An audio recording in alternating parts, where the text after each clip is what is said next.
100 இருந்தால் தான் அது ஜெயமாகும். அதில் ஒன்று போயிடுத்துனா கூட ஜெயமாகாது. வாலி வதம் எப்படின்னா மறைஞ்சிருந்து அடித்தான்னு சொன்னால் கூட அது அதர்மமா அப்படின்னா கூட அந்த அதர்மம் பண்ணியிருந்தா கூட இப்போ ஜெயமாகாது. 100க்கு 100 100% நம்பர். அந்த பர்சன்ட் அப்படி இருந்தால் தான், அந்த 100க்கு 100 இருந்தால் தான் அந்த பானம் போய் அடித்து அவனுடைய சத்திய பராக்கிரமத்தினால வதமானது. இந்திரஜித்து பூமியில் கீழே விழுந்தான். விழுந்த உடனே இந்த விஷயத்தை போய் இளைய பெருமாளும் விபீஷணனும் ராமன் இடத்துல போய் சொல்கிறா. ராமன் ரொம்ப சந்தோஷத்தை அடைஞ்சார். இளைய பெருமாளை ஆலிங்கனம் பண்ணிக்கிறாராம். நடந்த விஷயமெல்லாம் ராமனுக்கு தெரியும், பகவான் தானே, அதனால் நல்ல விஷயமே தெரியும். இருந்தாலும் இளைய பெருமாளை பார்த்து, லக்ஷ்மணா உன்னுடைய பராக்கிரமம் எப்பேற்பட்டது, நீ இப்படி ஒரு காரியம் பண்ணுறிய, கூடையே எல்லாம் அண்ணாவுக்கு இவ்வளவு காரியம் பண்ணிட்டு இருக்கியே அப்படின்னு ஆலிங்கனம் பண்ணிட்டாராம். கம்பரை அனுபவிக்கிறார்.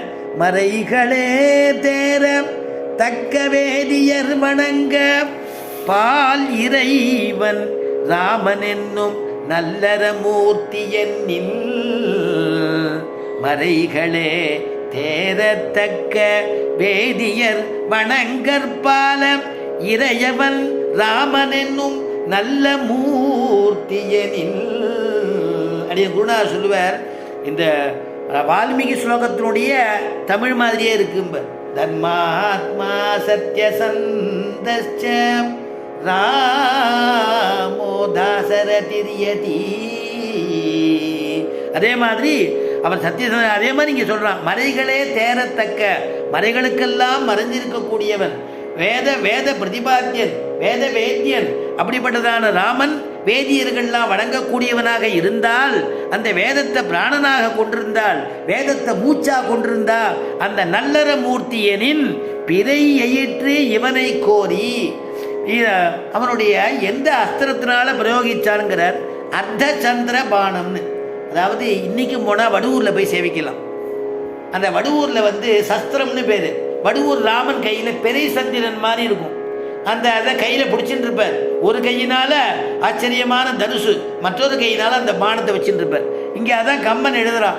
அர்த்த சந்திரமான பானம், அது அர்த்த பிறை சந்திரன் மாதிரி இருந்தது. அந்த பிறையிற்று இவனை கோரி என்றொரு பிறை வாழி நிறையுற வாங்கிவிட்டான் உலகெல்லாம் நிறுத்தி நின்றான். உலகெல்லாம் நிறுத்தி நின்றான். அந்த வேத பிரதிபாத்தியமானது அவனாக இருந்தால், இந்த பானமானது ராமன் உண்மையானால் இந்த பானமானது இந்திரஜித்து மேலே பிரயோகித்து அவனுடைய உயிரை கொல்லட்டும் தான் கம்பன் அதான் சொல்கிறார். அதே மாதிரி ஆச்சரியமான இந்திரஜித்தினுடைய வதமாச்சு. எங்கே பார்த்தாலும் தேவதுந்திபிகள்லாம் முழங்கிறது, தேவர்கள்லாம் சந்தோஷப்படுறா, வானராதிகள்லாம் சந்தோஷப்படுறா. இதை கேட்ட ராமன் இளைய பெருமாளை ஆலிங்கனம் பண்ணிட்டு, அப்பா இப்படி ஒரு காரியத்தை, மகத்தான காரியத்தை பண்ணியேன்னு கொண்டாடுற. நம்மாத்து குழந்தைகளாக இருந்தாலும் நல்ல விஷயத்தை பண்ணி கொடுத்துனா தட்டி கொடுக்கணும் இல்லையா? அதனால் அதையும் நமக்கு ஞாபகப்படுத்துகிறாராம் சக்கரவர்த்தி திருமகன்.